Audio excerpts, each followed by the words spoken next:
So now, first year marriage, what happens? Second year marriage, how do you get into ministry? Okay. Yeah. After that happened, I was full on into multi-level marketing, and I was doing really well. I mean, I had big dreams. I was doing really well. Not as good as I wanted to. I wanted to be a millionaire. I was going after. You were always ambitious. I was always ambitious. Yes, that's a great way of putting it. And I never saw When Jesus entered in your life, like this doesn't change. Like why I went to become a millionaire, or no? Never thought about it. No, the ambition was I want to be wealthy. I want to do well, and I will fund the kingdom. You want to fund the kingdom. I mean, I was already awesome. tithing as a single dad. Okay, like 21 years old, you write your first tithe check. Oh, you got to pray over that check. Yeah. Single It parents means a lot. praying over that tithe offering. Yeah. I mean, it was 10%. It's no joke. It was no joke. And God took care of me big time. And so I had the same mentality. That's why you have the authority to teach people about it today. Yeah. Because you went through it. Yeah. Through the toughest times when you second guess this tithe check, the putting it in the offering, and you do it, I never missed one. I never missed a tithe check in 30 something years. So real quick, let me get a detour on this thing. What would you say to people that say that tithing is part of the Old Testament? Come on. And we're the New Testament church. We shouldn't tithe. I'm sure you've had people say that to you, right? Yeah. Or mention that. Yeah. What would you answer these people? I say Jesus addressed it in the New Testament, and I would also say Jesus takes it to the next level. Okay, so it's not like he's saying, "I fulfilled the law and the prophets." That's done with. You would say he's actually saying the least that you could do is 10% or 11% and above. Well, when he talks about he talks about the Pharisees, he says you tithe on even your spices. Yeah. Okay. Yeah. So if tithing was not in the Old Testament, I'm not in the New Testament. Why would it be there? Okay, it's not an Old Testament thing. I think it also Jesus takes things to the next level. For example, where he says, "Do not commit murder." Yeah. Okay, do not commit murders in the Old Testament. It's in one of the commandments.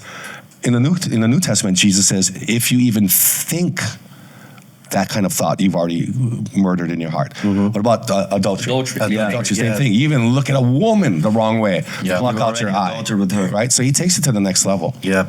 Yeah. So to me, the tithing argument for me is I don't even entertain it. People might say it. It doesn't matter to me because I know I've been doing it for 30 something years, and I see fruit. Major fruit. Yeah, major fruit. God has been so faithful. That's awesome. Yeah. The principle works. Yeah, the principle, yeah. That's awesome. So going on. So you begin as a youth pastor. Yeah. He says you ought to be a pastor. I had a crisis moment about it within a year, and I had to choose if I'm going down the multi-level marketing route or I'm going to go the all church route because it's hard to do both. Okay, you got your motives are. You can't be. It's hard to be in the ministry and do that. You're getting it mixed Like motives. the tent making thing is. I agree with tent making, but certain kinds of tent making. Okay. Yeah. Explain. Well, the tent making that I could do is if I had a side business, and let's say I had a restaurant, I had a coffee shop, I had a florist. Yeah, that's easy to separate those. Some of them are harder to separate, like if you're online coaching or consulting people, you have to draw clear lines because a lot of pastors are entrepreneurial. They're pastorpreneurs or they're entrepreneurs who are pastoral, who are called entree pastors. So you're either pastorpreneurial or you're entree pastor. Okay, and you got to be able to draw the lines and even state where the line is. Yeah, because you can like abuse your authority. You can. Yeah. It's You want to try to be ethical. Yeah. Oh wow. Okay, so then you go youth You have to pastoring. choose. You have to choose. I chose Ministry. and no job was offered yet. I chose the ministry. No job offered. They kept saying, we got to get you on staff. We got to get you on staff. And finally I said, keep saying that, but it's not happening.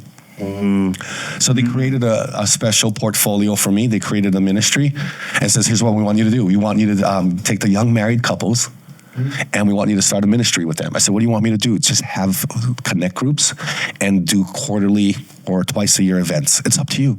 Just grow it. So the multiplication factor came in because my pastor says, take one connect group, grow it, invite people, make it 2. Now you've got 2. I want you to grow it, invite people, and make it 3 and 4. By the time I got done in 2 years, I went from 1 to 15. Wow. So I had 15 leaders, connect group leaders, who are leading their own connect groups of 7 or 8 people. Or, 3 or 4 couples, and that's where I cut my teeth on that. In the middle of this process, you realize that your background of multi-level marketing helps you. I would say it did. Awesome. I would say it did. I would say even the multi-level marketing about sharing the plan, Like vision casting. vision casting on a whiteboard and drawing this plan, and this is how you can become financially independent in a hostile living room of people crossing their arms and looking at you like, yeah, right. And like I would drive in with my rusted out Datsun B210, 4-speed Datsun before there was a Nissan. Datsun. I parked on the corner so nobody could see me, and I'd walk up, and then Hey guys, so my So you're driving yeah. Datsun, teaching people how to get rich. Yeah. Okay. And so I ended up doing that. And then you know what? It's crazy because somebody asked me, so how much money are you making? I said, if I told you, you wouldn't believe me. You told me how much money I'm gonna get here, right? You wouldn't believe it. Yeah, it's crazy. It's That's crazy. funny.